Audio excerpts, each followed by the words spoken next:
안녕하십니까. 저는 20학번 한홍재라고 합니다. 오늘 제가 발표할 논문은 스테이트와 액션에 기반을 해서 시퀀셜 러닝을 할 때 일어나는 문제를 해결하기 위해 나온 논문을 발표를 하도록 하겠습니다. 제목은 이제 Bayesian Design Principles for Frequentist Sequential Learning이라고 합니다. 저희 발표 순서는 다음과 같습니다. Sequential Learning이 무엇인지, 거기서 발생하는 Partial Feedback이라는 문제가 무엇인지 설명을 하고, 그 다음에 전통적으로는 이 두 가지 관점에서 어떻게 해결을 해왔는지, 그 다음에는 이 논문의 연구 질문, 그리고 연구 논문의 본격적인 개념 핵심 내용을 다루고, 그 다음에 이 논문이 기여하는 바를 다루고 발표를 마치도록 하겠습니다.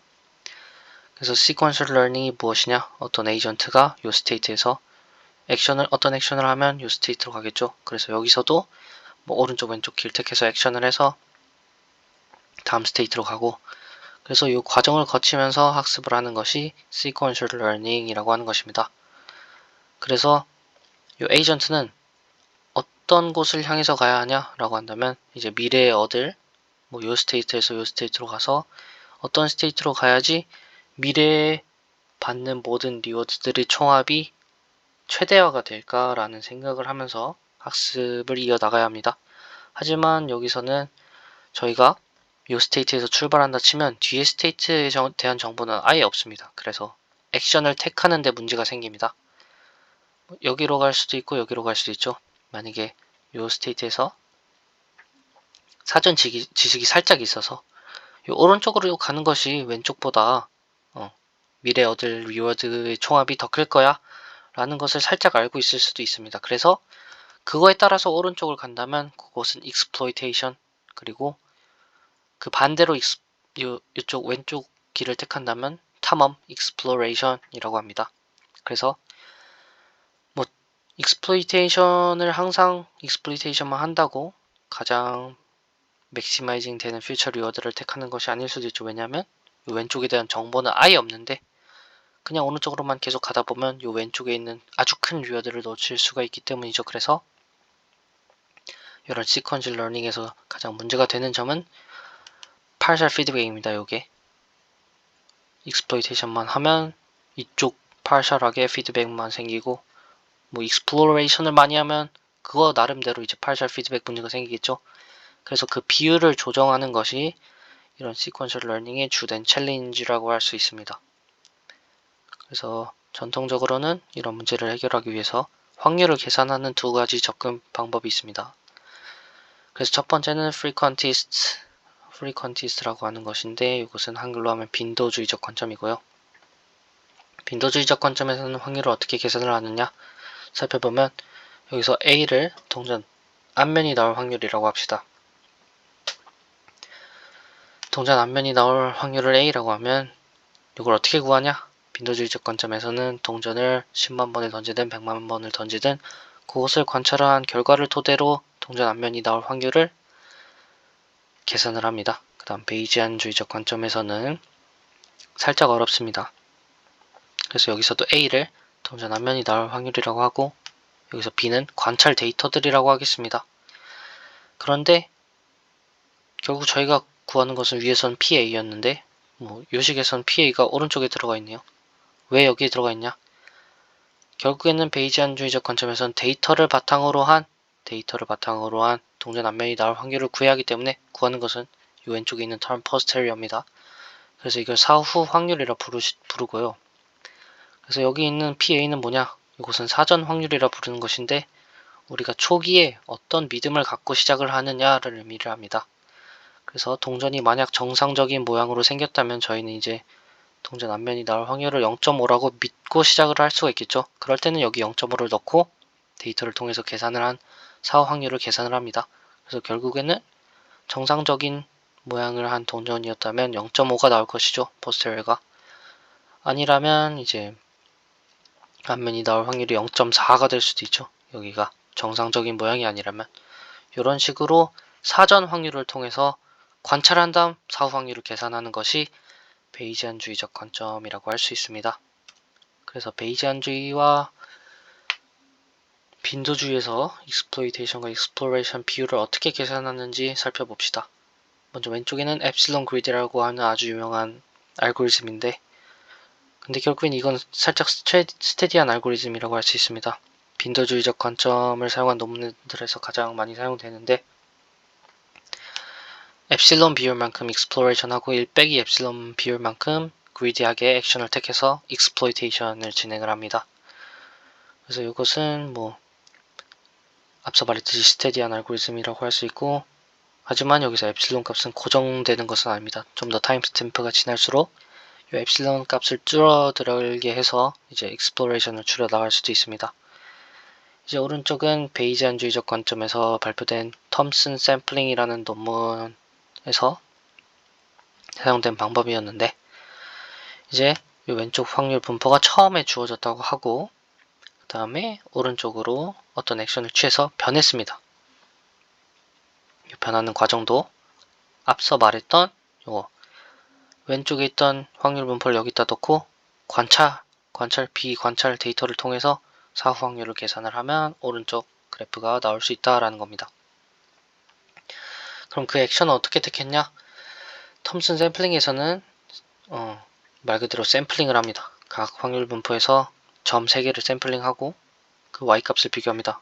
뭐 빨간색은 이쪽, 초록색은 위쪽, 파란색은 이쪽. 그래서 가장 큰 값을 나타내는 y값을 나타내는 점을 다음 액션으로 삼습니다. 그래서 그 샘플링 과정을 통해서 뭐 다양한 액션을 할 수 있게 됩니다. 다양하게 익스플로레이션과 익스플로이테이션을 할 수 있게 됩니다. 그래서 이런 식으로 계산을 하는 것이 베이지안주의적 관점이다 라고 할 수 있습니다. 그래서 정리를 해보자면 프리퀀티스트 빈도주의적 관점은 관찰을 통해서 확률을 계산하는 것이죠. 뭐 예시로는 UCB, EXP3라는 논문들이 있습니다. 이것도 관심 있으시면 찾아보시기 바랍니다. 그래서 요거의 장점으로는 아까 베이지안 확률을 계산할 때처럼 사전 확률 프라이어가 필요 없다는 점입니다. 하지만 단점으로는 여러 분야에 적용하는 데는 좀 문제가 있습니다. 케이스 바이 케이스로 좀 디자인이 많이 바뀌어야 돼가지고 그러한 단점이 존재를 합니다. 그 다음에 베이지안주의를 정리를 하면 사전 확률을 통해서 데이터를 관찰한 다음 그 데이터를 통해서 사후 확률을 계산을 하는 것이 베이지안주의라고 말씀을 드렸죠. 그래서 예시로는 아까 말씀드렸던 톰슨 샘플링이 있습니다. 그래서 이 장점으로는 만약에 사전 확률이 주어진다고 하면은 무조건적으로 가장 최적의 해를 찾아낼 수 있다는 것이 보장이 되어 있습니다. 하지만 단점으로는 우리가 생활하는 환경도 그렇고 학습하는 환경 자체가 좀 컴플렉스한 것들이 많기 때문에 프라이어가 존재하지 않는 그런 환경들이 훨씬 많습니다. 그 다음에 확률을 계산하는데 조금 많은 비용이 든다 라고 합니다. 그래서 이런 전통적인 연구를 바탕으로 이 논문에서는 어떤 의문을 제기를 했느냐? 베이지안 기반에 두고 베이지안의 기반을 두고 사전 확률이 필요 없는 그런 효율적이고 일반적이고 아주 비용이 덜 드는 그런 알고리즘을 개발할 수 있을까라는 질문에서 출발했습니다. 그래서 결국 이 논문에서 제기를 한 것이 이런 알고리즘 인포메이션 레이시오라고 하는 에어라는 것입니다. 이 에어는 무엇이냐? 결국에는 결론만 말하자면 이 에어를 맥시마이징을 해주면 익스플로이테이션과 익스플로레이션의 비율이 자동적으로 조정이 된다는 것입니다. 그래서 각 식의 각 텀에 대해서 좀 말씀을 드릴 텐데 여기는 expected regression이라고 하는데 이것은 무엇이냐? 파이스타가 만약에 지금 상황에서의 최적의 행동이라고 했을 때 리워드 빼기 지금 하는 행동에 리워드를 뺍니다. 그럼 이 차이가 클수록 요 최적의 행동에서 지금 하는 행동이 멀어진다는 것이겠죠. 근데 요 에어가 아까 맥시마이징 된다고 해야 됐으므로 요 expected regret term이 커져야 합니다. 커지면은 파이스타와 파이는 멀어지겠죠. 그래서 지금 하는 행동 파이가 점점 파이스타에서 멀어진다는 뜻입니다. 그것은 결국에는 아까 말했듯이 익스플로이테이션이 아니라 탐험, 미질 세계로 들어간다 라는 것을 알 수 있습니다. 그래서 이거는 exploration을 조정하는 term이라고 보시면 됩니다. 그 다음에 이 information gain은 exploitation을 조정하는 것입니다. 그래서 요거 요 두 개 확률 분포의 KL 다이버전스를 하는 것을 계산을 하는데 KL 다이버전스는 요 정보량의 차이를 의미합니다. 두 정보량의 차이. 근데 이 앞에 마이너스 러닝 레이트 분의 1이 붙어있죠. 그래서 이것은 에어가 최대화되려면 얘는 최소화가 돼야겠죠. 얘가 최소화가 되려면 요 확률 분포의 차이가 적어야 합니다. 그래서 결국에는 이것은 무엇을 의미하냐, 우리가 알고 있는 어떤 최적의 파이스타 최적의 확률 분포와 파이스타 최적의 확률 분포가 이것도 맞는데, 어떤 우리가 지금 하는 행동과 관찰을 기반으로 했을 때 확률 분포는 차이가 적어야겠죠. 적어야 이 텀이 적어지니까. 그래서 둘이 적어지면 결국에는 우리가 알고 있는 최적의 행동에 가까운 행동을 한다는 것이니까 이것은 결국 익스플로이테이션을 조정하는 텀이 되겠습니다. 그래서 뒤에 거는 정규화시키는 어떤 텀이라고 보시면 되는데, 이것은 핵심 문제는 아니므로 넘어가겠습니다. 그래서 알고리즘을 살펴보면 이렇습니다. 라운드를 정해놓고 각 라운드마다 요 air라는 텀을 맥시마이징 합니다. 맥시마이징 하는 그런 파이와 파이와 5를 찾습니다. 그 다음에 들어갈 q를 요 확률 분포로 업데이트를 합니다. 그래서 여기서 업데이트한 게 다음 라운드에서 들어가서 여기 qt로 들어가고 점점 업데이트를 하면서 익스플로이테이션과 이 과정에서 익스플로이테이션과 익스플로레이션 비율이 자동적으로 조정된다는 것을 의미를 합니다. 그래서 이 논문의 장점 아니면 기완점이 무엇이냐라고 하시면 이제 프리퀀티스트와 베이지언 관점을 좀 융합을 해서 세우는 알고리즘을 만들어냈다는 데 의미가 있습니다. 그리고